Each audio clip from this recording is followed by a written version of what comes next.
When the government's so-called Fast and Furious program was created, the idea was to allow illegal guns to be shipped into Mexico so investigators could trace where they were going and get a better handle on where Mexico's criminal cartels were operating.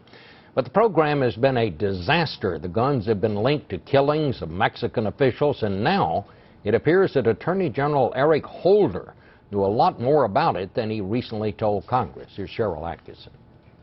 New documents obtained by CBS News show Attorney General Eric Holder was sent briefings on the controversial Fast and Furious operation as far back as July 2010.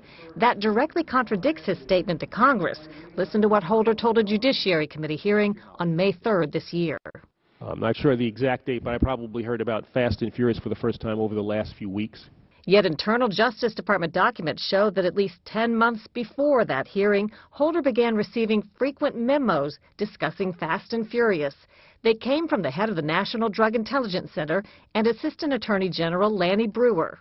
In Fast and Furious, ATF agents allegedly allowed thousands of weapons to cross the border and fall into the hands of Mexican drug cartels. It's called letting guns walk, and it remained secret to the public until Border Patrol agent Brian Terry was murdered last December. 2 guns from Fast and Furious were found at the scene, and ATF agent John Dodson blew the whistle on the operation.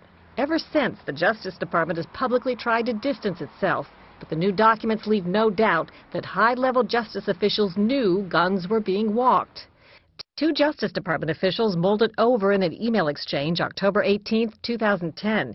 It's a tricky case given the number of guns that have walked, but is a significant set of prosecution, says Jason Weinstein, Deputy Assistant Attorney General of the Criminal Division. Deputy Chief of the National Gang Unit, James Trusty, replies, "I'm not sure how much grief we get for guns walking. It may be more like, finally, they're going after people who sent the guns down there." Now, the Justice Department told CBS News that the officials in those emails were talking about an entirely different case started before Eric Holder became Attorney General. And tonight they tell CBS News Holder misunderstood that question from Congress, that he did know about Fast and Furious, just not the details. Okay, thank you very much.